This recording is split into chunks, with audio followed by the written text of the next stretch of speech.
Hello, my name's Rachel Ferry-Jones and I work for the Planning Advisory Service. And I'm absolutely delighted this morning to be joined by Lawrence Martindale, who is Head of Local Infrastructure at the Planning Infrastructure Team, Department of Levelling Up Housing and Communities.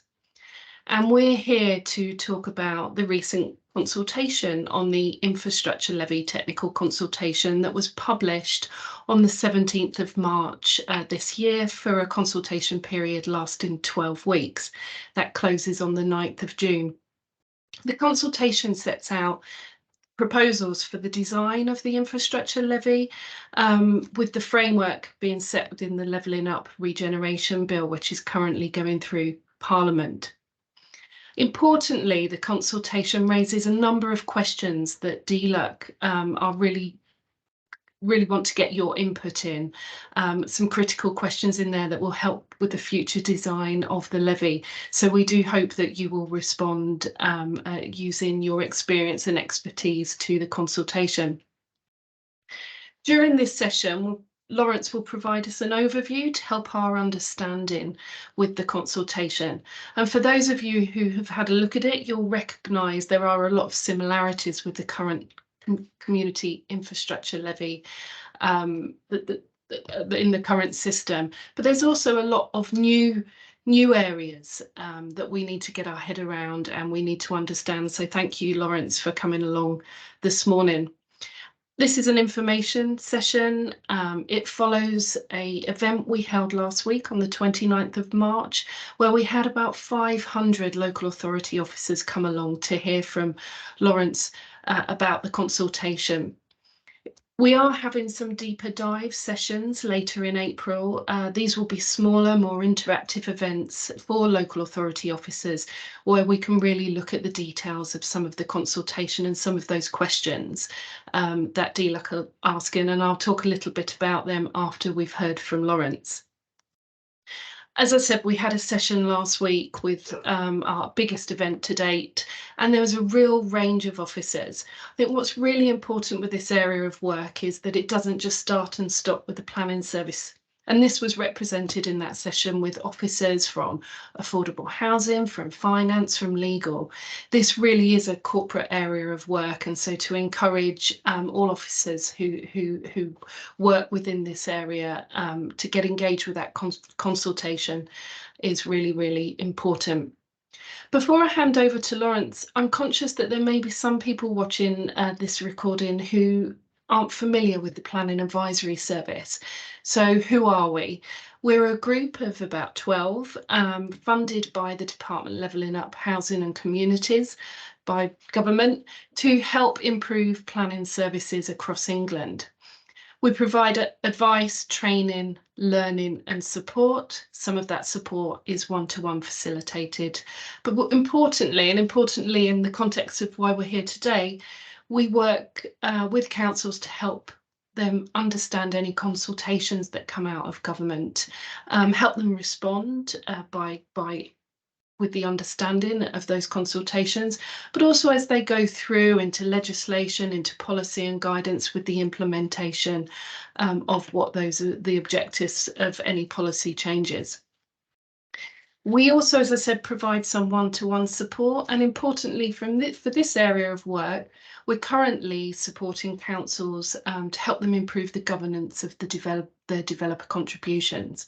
And that's looking at the end-to-end process from when you've secured a planning obligation or secured a liability for SIL through to delivery of infrastructure and all the different parts of that system. If that's something you're interested in, please do get in touch with us here at PAS. We've worked with nearly 40 councils so far. It's a really important area of work, and it's a really important area of work to raise the corporate profile to ensure that the infrastructure that's required to support development is being delivered. And of course, new infrastructure levy that we'll hear from Lawrence, as it does come through as proposed at the moment, it will be a mandatory levy, and that means all councils across England will need to think about the process for operating a levy and ultimately delivering infrastructure. So with that, I'm going to hand over to Lawrence. welcome, Lawrence, to talk to us a bit more about the consultation. Thank you very much, Rachel. And just to introduce myself, I'm Lawrence Martindale. I lead on developer contributions for the Department for Levelling Up Housing and Communities. And as Rachel was saying, we're intending for this session to be a bit of an overview of this new consultation that we've put out in relation to the infrastructure levy. Part of the reason we want to do this is just to sort of support people to get to grips with what is quite a complicated policy area. And we also think that it's certainly the session we held last week, it was really, really helpful in terms of giving us feedback, which we can then use to shape the workshop events that Rachel was talking about. And so we want to use this to really, get to grips with local authority views on the reforms that we are introducing, where there are risks, where there are opportunities, all those kind of questions that we really need to get into. If we can move on to the next slide, Rachel. So first of all, I just want to set a bit of policy context around the proposed changes, why we're making them, what we're looking to do. As many of you will be aware, developer contributions are a really important part of the planning system at the moment. In 2018-19, contributions worth around 7 billion were agreed. About 2/3 of those were affordable housing contributions, and we know that over the last few years, between around 40% and half of all affordable housing delivered has been coming through developer contributions. We've got a double system in place at the moment. We've got Section 106 planning obligations, and we've also got the community infrastructure levy, which is charged by around half of all local planning authorities in England. They operate in different ways, Section 106 being negotiated agreements, and the community infrastructure levy being a fixed charge per square metre of development. So these are a really important part of the planning system at the moment, but we're also aware that there are some really important problems with the system as it stands. So for those of you who've been following reforms proposed in these areas closely, you'll be aware that in the Planning for the Future white paper, it was initially proposed that we will replace these systems with a new infrastructure levy. The reason for that is that there are problems that are stopping the system working as effectively and capturing as much value as it might otherwise capture. So part of the problem here is that Section 106 planning obligations are uncertain and opaque. They're subject to negotiation, they can be renegotiated, and they lead to substantial delays in the granting of planning permission. So the vast majority of local authorities report to us that they think it creates delays. The uncertainty and opaqueness, that's because these are negotiated agreements. Local authorities will set policies, they will then sort of negotiate the actual amount that is delivered on site for any particular development. And one of the issues around that is because developers are able to negotiate, they're able to, in some circumstances, set out evidence and argue down contributions. And then there's a real question around, if there is that uncertainty, how can developers price the amount of developer contributions into the amount they're paying for land? And there's a risk that you get overpayments for land and reductions in developer contributions as a result. Then there's a system of SIL. It has certain benefits, it's transparent and it's predictable, but it's quite inflexible to changing market conditions. SIL rates are set out in a charging schedule, and while these are indexed to a measure of inflation, a measure of the increasing costs of delivering infrastructure, they aren't indexed to changes in house prices. For housing development, for instance, and house prices can change fairly rapidly. There is a long-term trend over the last several decades of house prices increasing, and much of those increases aren't captured by the system of SIL and the community infrastructure levy. So overall, there's an ambition. There's a question: can we capture more out of the system? Can we create a more effective system, a fairer system, in which the amount that you as a developer deliver isn't dependent on the quality of your negotiation, and in which local authorities don't find themselves in a sort of slightly weaker negotiating position when it comes to agreeing Section 106 obligations. And I think part of the thing here is, developers can always choose to develop elsewhere. A local authority needs to secure housing development in its area. It needs to have that throughput of new housing. That means they're in a weaker position, just in terms of negotiation. And then the big developers can afford some better advice, and top quality advice when it comes to negotiation. And so they are potentially able to outgun local authorities when it comes to negotiating agreements as well. And so this creates a context in which reform of the system has the potential to deliver real improvements. If we can move on to the next slide. So what we're consulting on is a new infrastructure levy, which seeks to address a number of these issues. And we'll go through over the course of this slide deck, the reforms that we are introducing through the new system. The infrastructure levy is introduced through the Levelling Up and Regeneration Bill. That is going through Parliament at the moment. It is in committee stage in the Lords at the moment. And that sets out the overarching framework for how the levy will operate. But there's a lot of the detail that will be delivered through regulations. And so this consultation, we aren't consulting on the overarching framework. What we're consulting on is the policy decisions that will be delivered through regulations. Overall, the levy will aim to capture land value uplift at a higher level than the current system, and it will be a locally set mandatory charge. And by that, we mean, much as happens at the moment, local authorities will be the authority that sets levy rates. So it's similar to CIL in that respect. But unlike CIL, which is voluntary, this will be mandatory. So all local authorities in England, all local planning authorities will ultimately move over to the levy. This is the start of a process of consultation around the regulations. So it's a 3-month consultation at this stage on the principles that we're looking to apply through the regulations. We really want to test all these. We want it to be an open policy-making environment where we're getting feedback from local authorities, from developers, from landowners, from communities, from all interested stakeholders. And then once we've done this, we're intending to consult again on the draft regulations.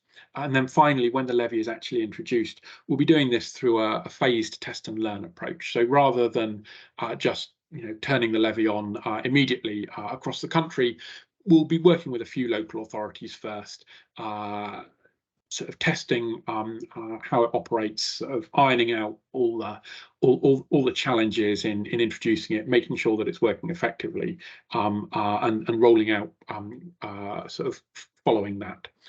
So what that means is, we know this is a really complicated area.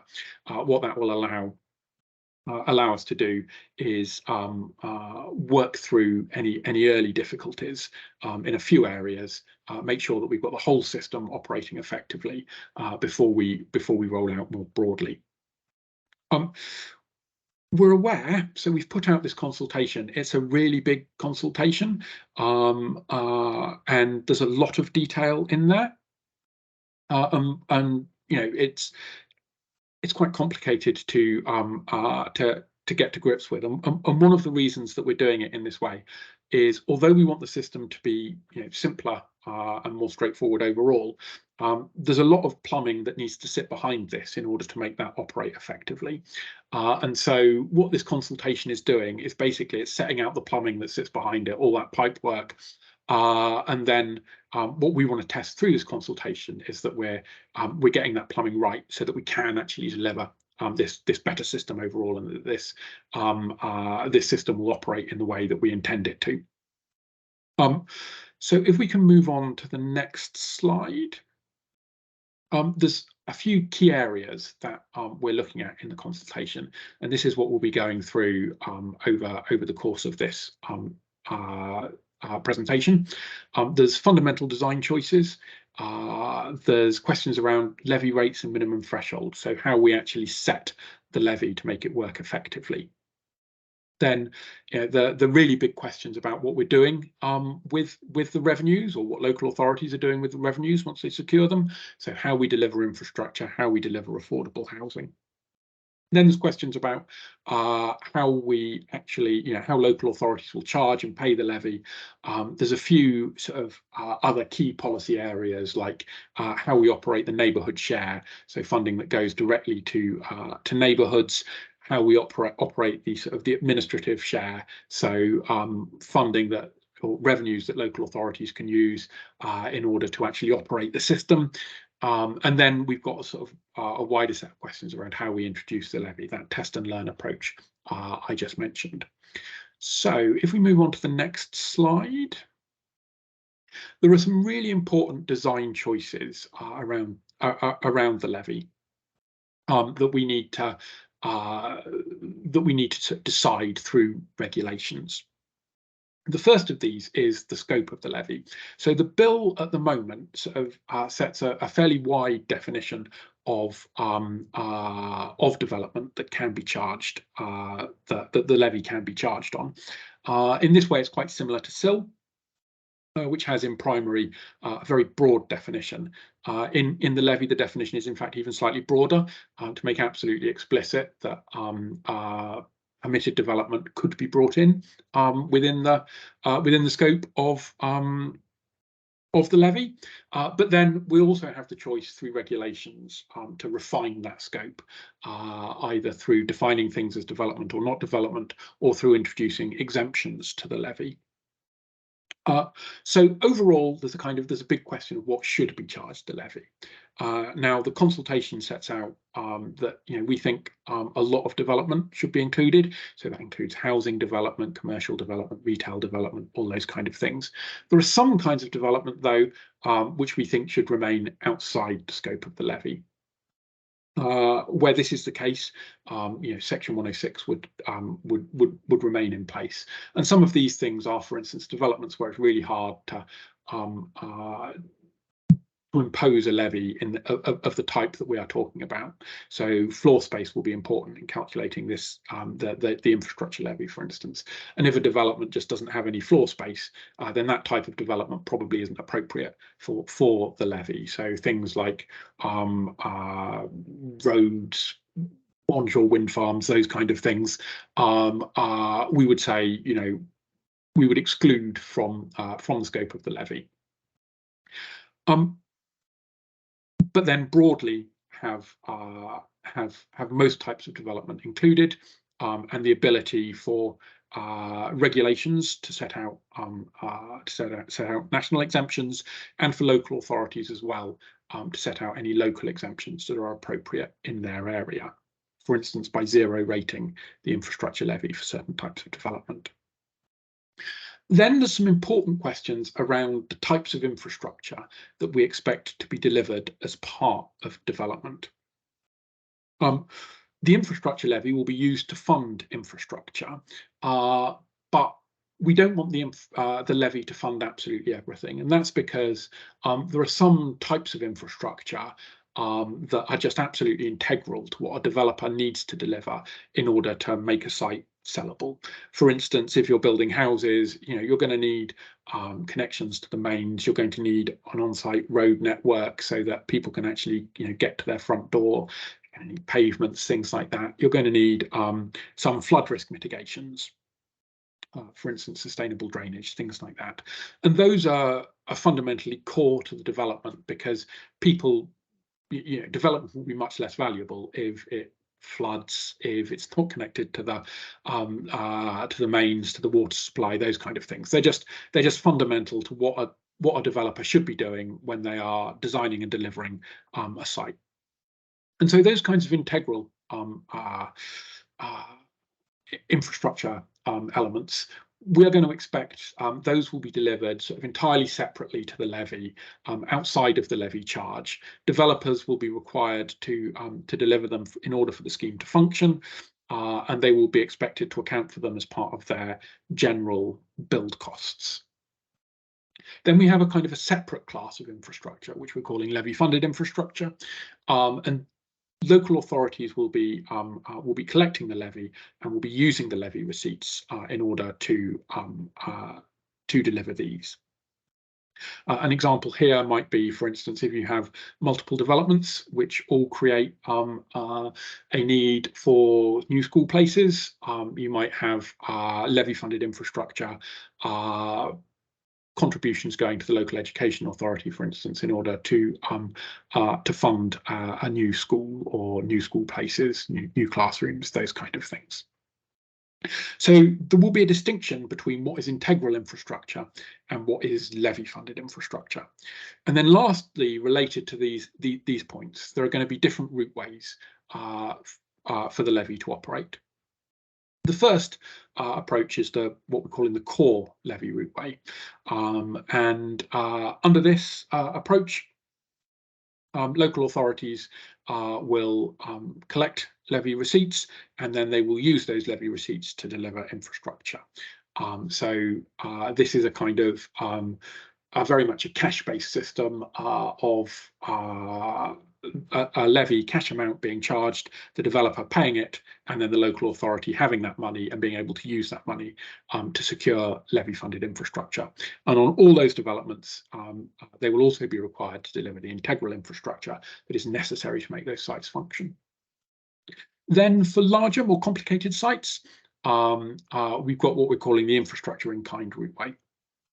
And here, on these type of sites, we recognise that if the local authority is responsible for collecting in revenue as cash and then using that cash to deliver infrastructure, you're going to potentially get into sort of some problematic areas where a developer needs a certain bit of infrastructure to be built in order for the site to progress. They are reliant on the local authority to deliver that to certain timeframes. If the local authority doesn't, then the development slows down, there are problems, there are costs, and the developer is sort of at higher risk and sort of slightly more out of control of how that development operates. And so what we're saying here is that the developer can deliver in-kind infrastructure. So it can deliver, for instance, the school on site, or the GP surgery on site, or whatever it might be. But then the value of that is offset from the levy liability. So basically, the developer can deliver in-kind infrastructure, much as they might do through Section 106 at the moment. That in-kind infrastructure contribution is valued, and that value is offset from the levy liability. And then if the total amount that they're delivering falls short of what they would have been charged through the levy, then they'll need to make a cash contribution to make up that difference. And then finally, as I already mentioned, there's a Section 106 only routeway, and that's for a minority of developments, such as those that don't meet the definition of development for the purposes of the levy. So there, if it's not development for levy purposes, you can still charge Section 106 or agree Section 106 obligations where that is appropriate. So there's a big set of ways in which these key design decisions interrelate as well. So there's a question that the consultation gets at about, where do you draw the distinction between the core levy routeway and the infrastructure in kind routeway? You could draw a really high distinction where you say it's only for really large sites that you get that infrastructure in kind routeway, and everywhere else it goes through the core routeway, and local authorities collect levy revenues as cash. You could draw a sort of a lower boundary about where that boundary should be drawn, and that's one of the questions that the consultation really starts to get into, and how those design decisions are taken also interact with where exactly you draw the distinction between integral and levy-funded infrastructure. And again, that's something the consultation starts to get at around these are the ways that we could draw those distinctions. it tests how we might make that operate as effectively as possible. But where exactly you draw those distinctions between integral and levy-funded infrastructure may also be impacted by where you just draw the distinction between what kind of sites can go down the infrastructure in-kind route way. So there's a lot of really big questions here where we're really keen to start getting feedback from local authorities and other stakeholders. Can we move on to the next slide, please? So now we come on to a really important set of questions around how local authorities set levy rates and minimum thresholds. So one of the really important ways that we're proposing to differentiate the levy from the existing system is that the levy will be charged on gross development value. Now, if we look at the sort of the simplest example of houses that are for sale, then that sales price is in effect the gross development value. So one of the advantages of this is that, as I mentioned before, house prices can increase over time. They can change over time, but the long-term trend is for house price increases. And they can change quite significantly in fairly short periods and can rise quite significantly in fairly short periods. At the moment, the system generally doesn't capture a lot of those house price rises.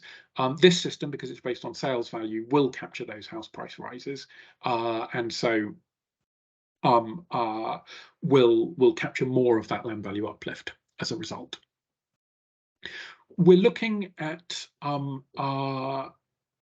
charging the levy as a percentage of the gross development value of the completed development above the minimum threshold. So what do we mean by a minimum threshold here?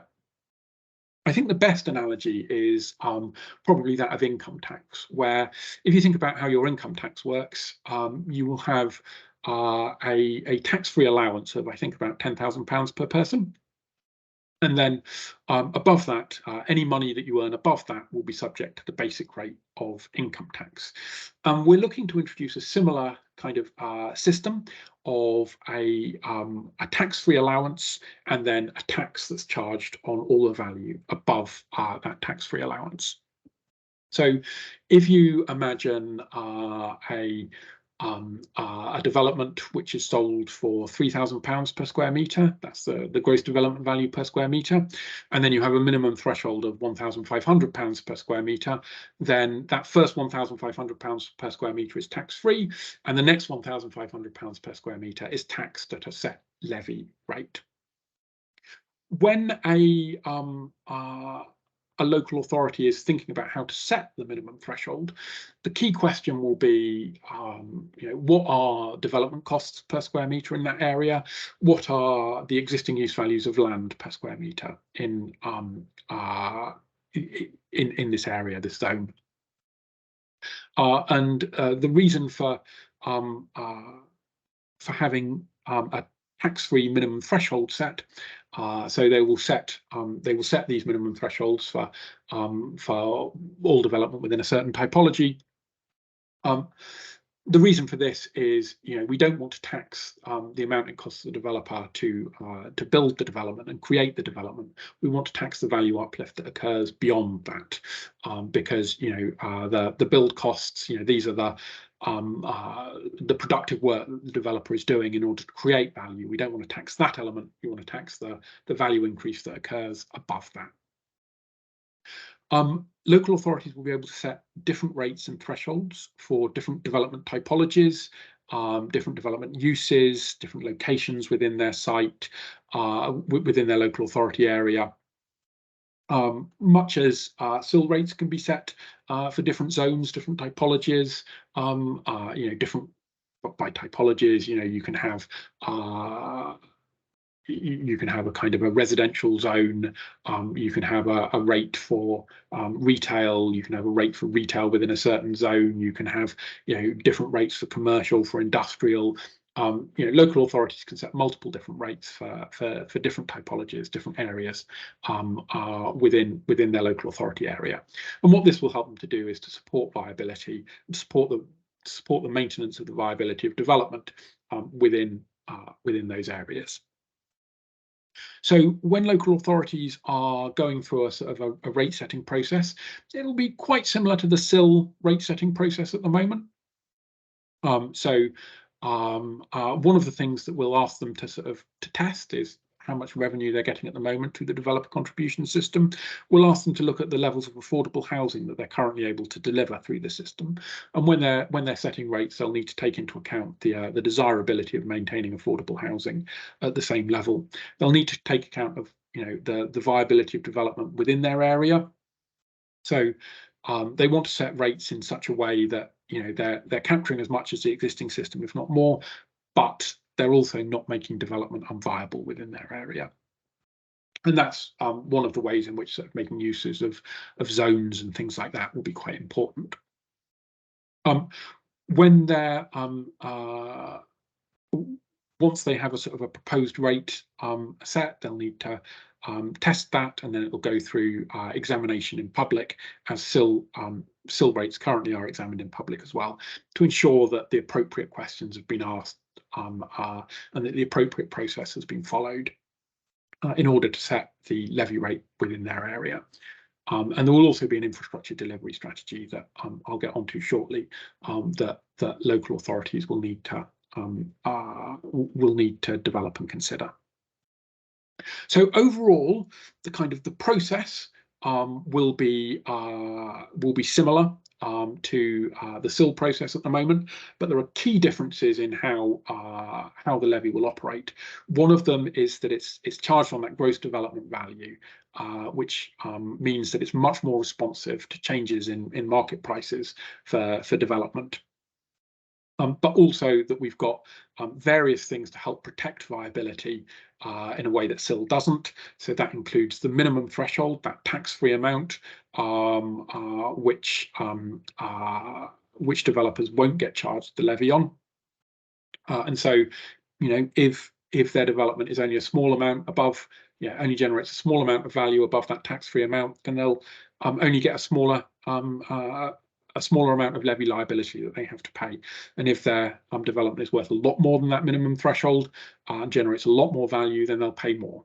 So the tax will reflect some of those differences in value.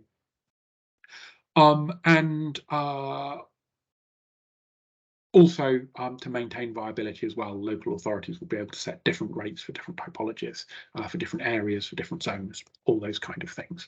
One of the things we are aware of is, in some areas, there is considerable scope for more value capture. In other areas, maybe there is less scope to capture more value than the existing system at the moment. We've published a bit of research that was undertaken for us by the University of Liverpool and a consortium of academics. That shows that, for instance, in particular on some greenfield areas, there's capacity for substantially more value capture. In some brownfield areas, it varies a bit more, but there may be less scope in some case study areas to capture significantly more than the existing system. Now, overall, if there is capacity to capture more, then by setting different rates in different areas, local authorities will be able to capture more in those areas where it's possible. And they'll need to think really carefully about how rates are set. So while we want to capture more value, and that's one of the ambitions of the levy, at the same time, what you don't want to do is set rates at such a high level that suddenly landowners won't bring their land forward for development.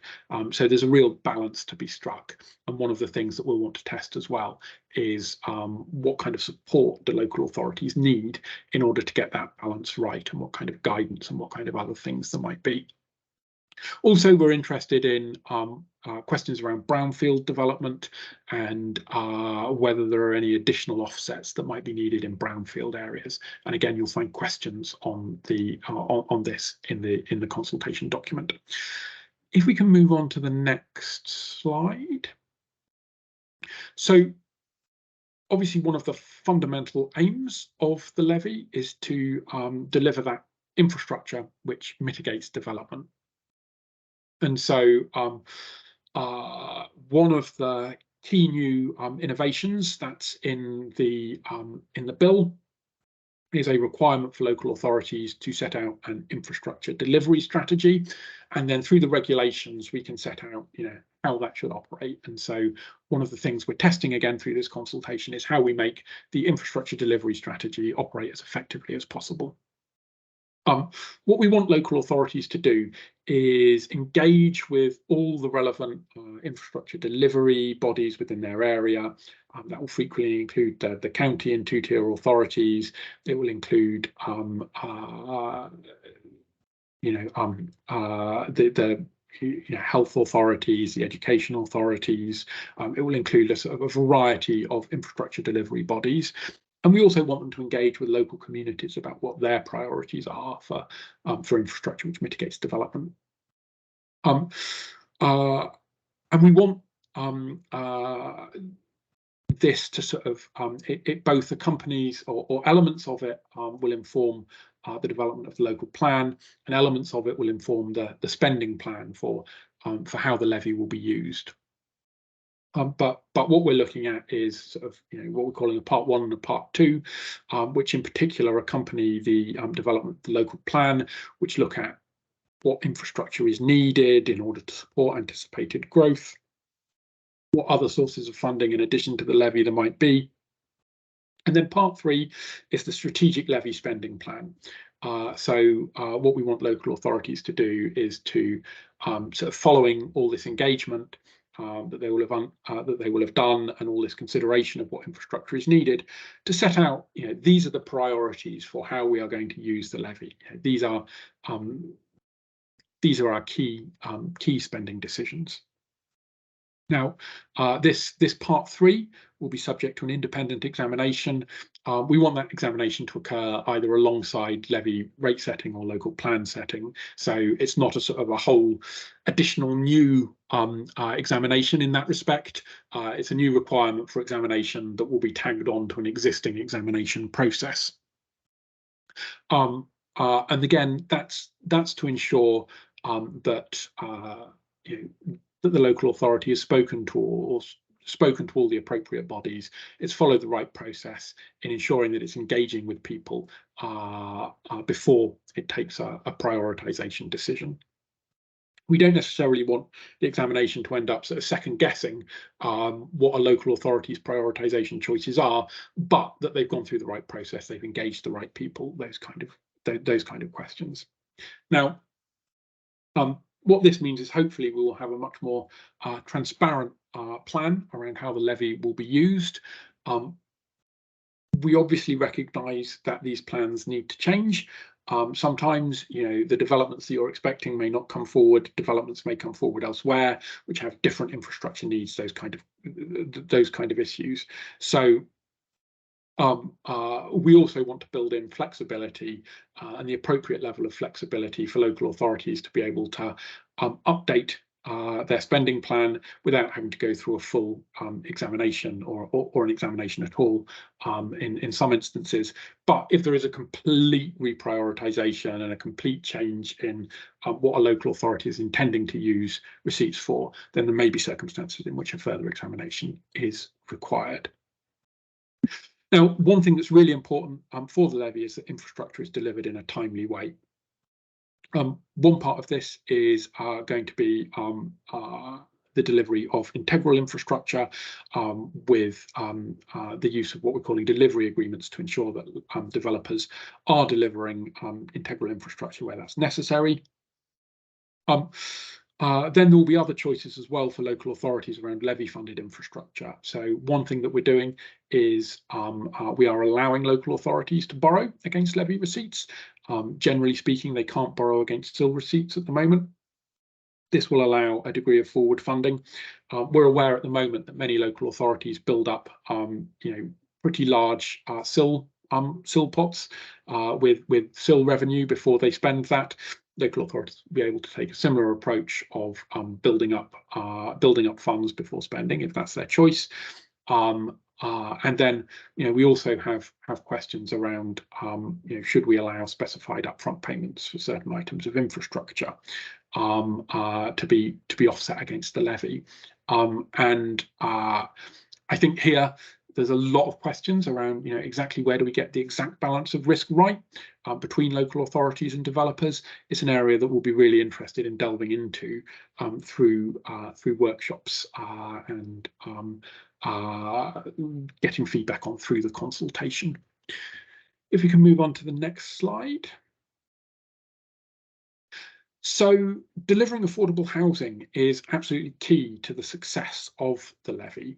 And one of the big ways in which the levy is different to the existing system is that affordable housing will be brought within the scope of the levy rather than being a separate Section 106 negotiation. It's really important to our ministers that the levy delivers at least as much, if not more, on-site affordable housing as developer contributions do now. And I think the other key part of this is on-site affordable housing.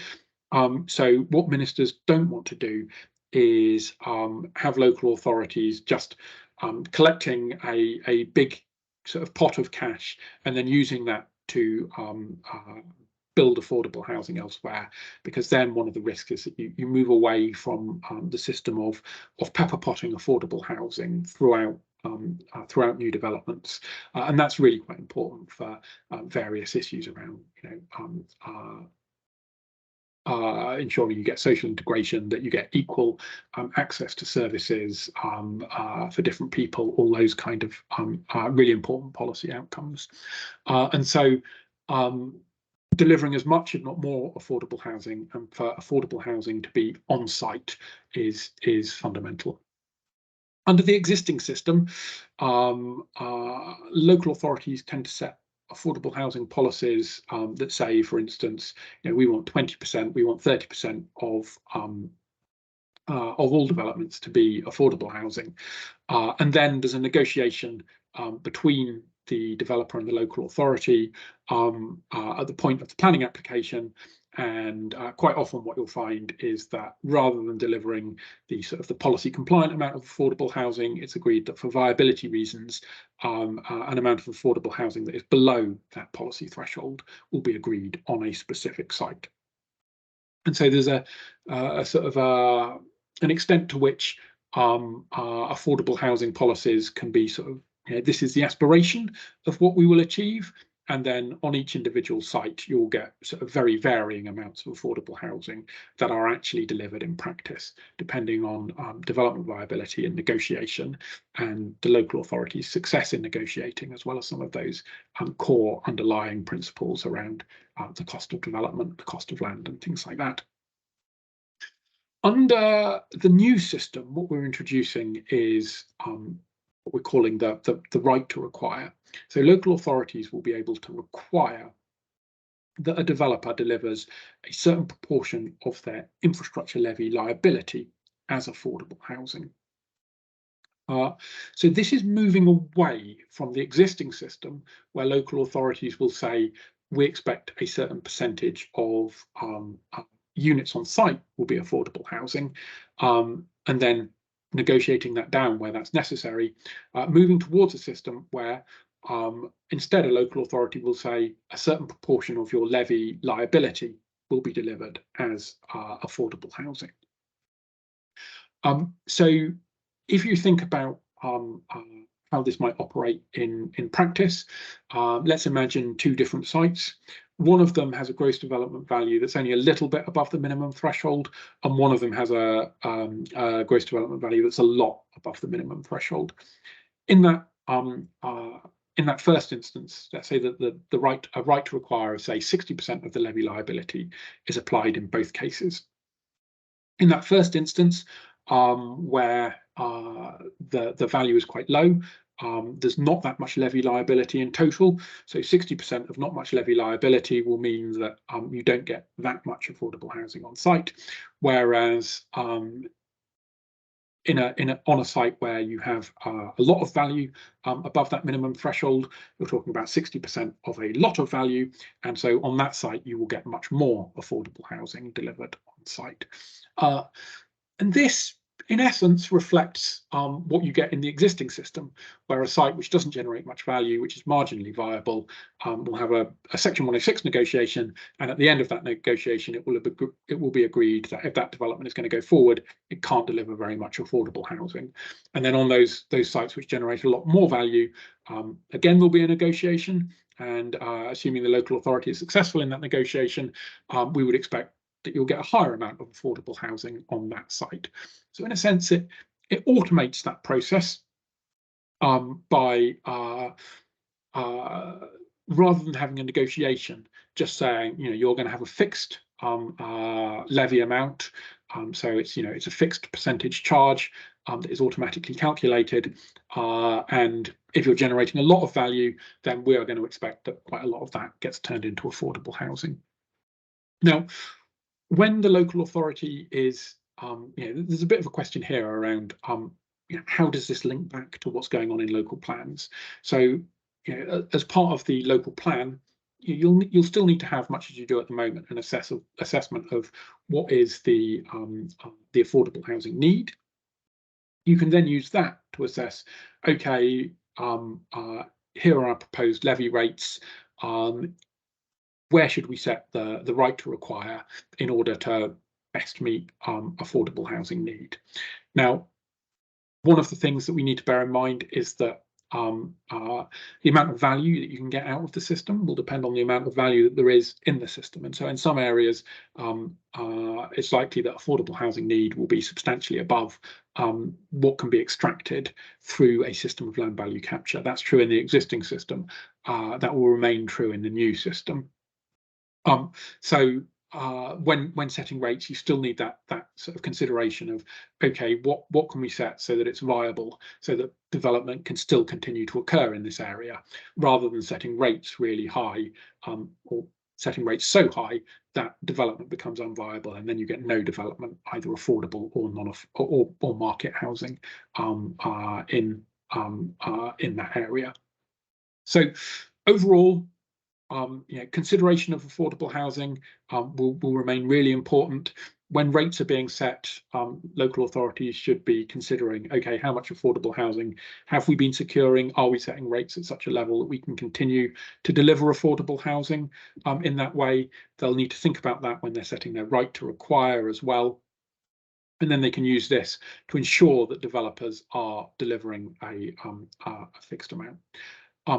Now, there's one more element of this that we need to get into, which I think is also sort of covered by the next slide as well. So if we move on, it's a question of how do you actually charge the levy in such a way that if you're looking for on-site affordable housing, then you need to have an assessment very early on in the process, at the point of planning permission, in essence, of what is a developer required to do in order to deliver that affordable housing on site. But the levy is based on the final gross development value, which can only really be assessed at the point that the development completes.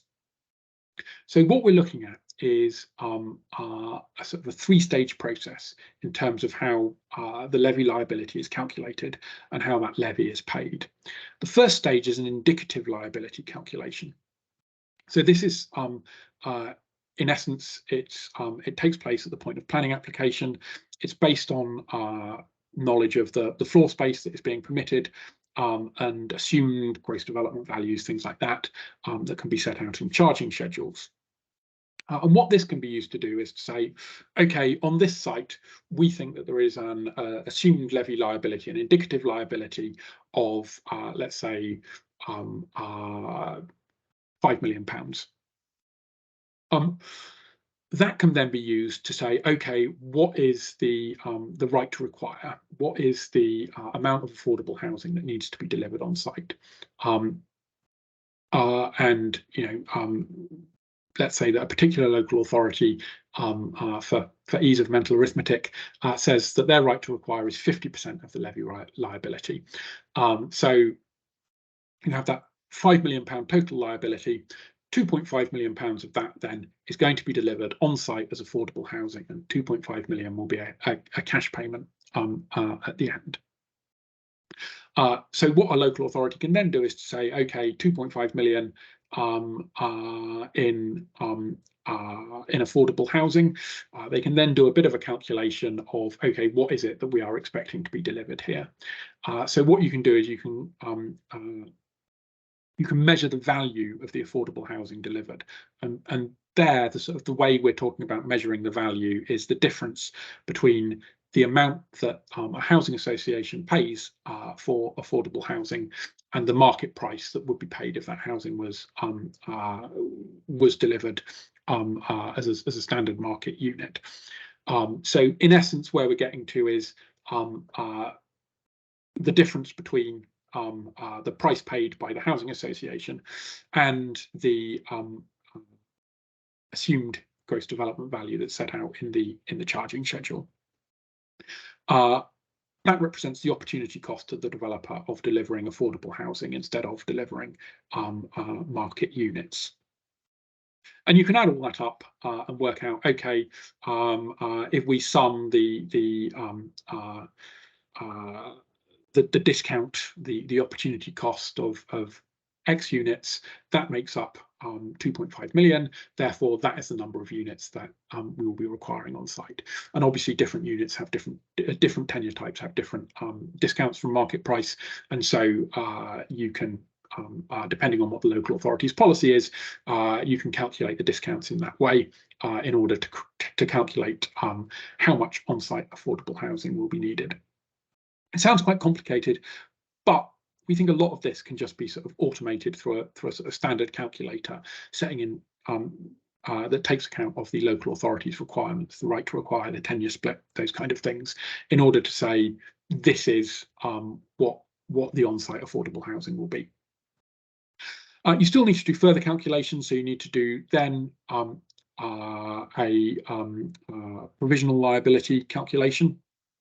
So what we're keen on having this part of the process for is to ensure that local authorities get a big proportion of the sort of final levy liability paid prior to the completion of a scheme, or prior to the occupation of a scheme. So basically, to give local authorities a bit more reassurance that they are going to be getting all the money through the levy, this allows for that money to be paid at a point when the developer is still in control of the site, when they've not yet sold that site on to or sold on the sort of the final houses, the final developments, whatever it is that's on scheme. Again, there's a bit of a question. We could just use indicative figures. We could allow for valuation of anticipated GDV. What this will allow a local authority to do at the point of the indicative liability, they can put a local land charge on the site. That land charge is removed once the provisional liability payment is made. That means it's much easier for the developer to then sell it on to a final consumer. And then you have a kind of a final adjustment payment once the development is completed or sold. The reason you need that final adjustment payment is that at that point you will have the sales price for what the development actually sold for, and so if it sold for more, for instance, then the developer will need to pay a little bit more to the local authority. If it sold for less, then maybe the local authority needs to pay a little bit back to the developer. This is obviously, where you've got development is for sale, you should have some fairly clear data around, this is the sales price, which means that there's less pressure on any valuation at any earlier point in the system. And to the extent that we do need valuations for development that is sold in the end, these are they're not like full viability assessments. They're just, this is what the development is worth. So it's a much simpler assessment than you would get at the moment through Section 106 viability assessments. That said, not all development is sold, so there will also need to be valuations that are applied to development that is not sold. and there the valuation will be really important. And we're going to work with the Royal Institute for Chartered Surveyors, various stakeholders around how we make this process as straightforward and simple as possible. If we can move on to the next slide. So there's some other really important areas that we're testing through the consultation. One of them is the neighbourhood share. So at the moment, with the community infrastructure levy, between 15 and 25% of levy funds can be passed to a town or parish council. We want to sort of maintain the neighbourhood share in the new levy. Now, obviously, SIL is a much smaller proportion of total developer contributions because affordable housing Section 106 obligations are not included. They will be included under the infrastructure levy. So the actual percentage amount will be much lower, but we want to make sure that at least as much in value terms is passed on to town or parish councils in these circumstances, and we're interested in testing the amount. We're also considering arrangements in non-parished areas. Again, really interested to hear around any best practice that local authorities have at the moment around operating the neighbourhood share and any views around how it should operate. Then there's the administrative share. So at the moment with SIL, for instance, a proportion of SIL funds up to 5% can be used to meet administrative costs. Similarly, with Section 106, local authorities are allowed to secure obligations around the monitoring and checking of those obligations. So we want to make sure that local authorities are able to use a portion of levy funds as well towards the transition to the new system and ongoing administrative costs. Again, really interested from views from local authorities around any constraints that we should put around that. There's really big questions around reduced rates and exemptions. So there's a lot of exemptions under the existing system. We want to test where those exemptions should be maintained. I think one really interesting area is around permitted development, which is de facto exempt largely from, or I should say sort of certain types of permitted development, such as office to residential conversions are de facto exempt from most of SIL and Section 106 at the moment because they're not creating new floor space and they're not subject to requirements for affordable housing. We're interested in, can we change that? Can we allow some collection of levy liability from those kind of sites, but within constraints to ensure that they remain viable? We're interested in whether there are other exemptions we should be getting rid of, or whether there are other exemptions we should be introducing under the levy. One type of exemption we might that we're looking to introduce, for instance, is something around publicly funded infrastructure to make clear that that doesn't have to pay the levy, although it may still be appropriate to charge Section 106 on it in some circumstances. Then we're also interested in how we make enforcement operate as effectively as possible. One of the issues around moving to a liability that's charged on the sort of the final development value is that you can only calculate that final liability once the development is complete. As I said earlier, we're looking to sort of mitigate risks to local authorities around that by allowing for the imposition of land charges and for provisional liability payments to be made. We also want to give powers around stop notices and financial penalties, and in particular through the bill itself, we've we've increased the scope of financial penalties somewhat. And one of the reasons for that is that final liability payment once development is complete. That means that local authorities won't be able to use sort of stop notices and things like that once the development is complete. So it's appropriate to have a higher level of financial penalties that impact on that final liability payment as well. But there's lots of areas here where we're really interested in getting stakeholder feedback. And if we move on to the next slide. So finally, one of the really important things that we're looking to do through the levy is introduce it through a test and learn approach. So starting in a small number of LPAs once regulations are made, then monitoring, evaluating, improving the operation of the L, and then national rollout taking place over a longer time period. In effect, this is quite similar to what happened with the Community Infrastructure Levy, where we had a few trailblazer authorities, and then over the course of a decade, more and more authorities gradually introduced it. And now we've got to the point where around half of local authorities are operating the Community Infrastructure Levy. Under the transitional approach, wherever a planning permission has already been granted under SIL or Section 106, SIL or Section 106 will remain the regime to which they are subject. But new planning permissions, once the levy is commenced in an area, will be subject to the infrastructure levy. Mayoral SIL will be retained in London because the mayor has borrowed against future mayoral SIL receipts in order to fund Crossrail. And then again, one of the things that we are interested in through the consultation is the equalities impact assessment. So really grateful for any feedback from stakeholders on how the levy may impact on people with protected characteristics, and any evidence that supports this. So if we move to the final slide. The consultation is open until Friday the 9th of June. It's up on Citizen Space and on the government's website. We really encourage responses through Citizen Space. It makes it much easier for us to analyse the responses. So really grateful for people who can use that.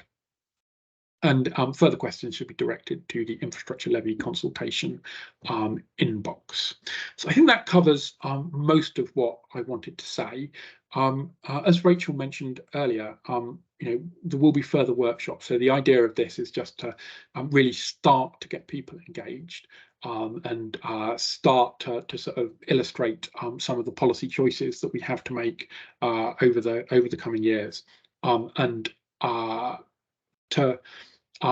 then to really get into those in more detail through workshops, where we can really start to dig under get under the skin of what the issues are, where opportunities lie, where risks lie, all those kind of questions.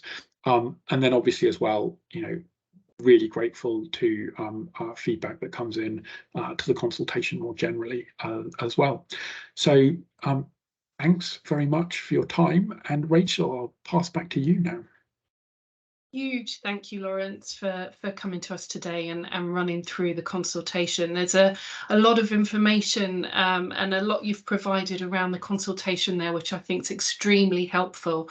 And certainly, I know before we ran the event last week, there were a number of questions raised by delegates, and I think really helpfully, a lot of what you've explained there answers some of those questions. But what we will also do at PAS, with your support, is probably provide like a bit of a resource as the consultation goes through on some of the questions that are being asked, that are quite frequently asked questions, and we'll pop that on our website to help people with the responding to the consultation. So thank you for that. And as Lawrence said, yes, we will be having those deeper dive events later in April, and we'll focus on particular parts of the consultation. So I think one of the workshops will be looking at charging and paying for the levy. A second will be looking at delivering infrastructure and the use of Section 106 agreements. And thirdly, delivering affordable housing. And I think what this will help as well is for officers who are involved in those different areas to come along to the workshop that's most relevant to the work that they're doing. Places will be limited at the workshops so that we can have them as interactive sessions. And so we would ask that one officer per authority comes along to those sessions, and we'll be advertising details. So thank you. Awful lot of information there. DLUHC need your input to the consultation, your expertise. There's a lot of questions there to help with the detailed design, so please do take that time and respond to the consultation. If you have any particular questions following this event, please do get in touch with us at PAS, that's PAS@local.gov.uk. And thank you for your time this morning. Bye-bye.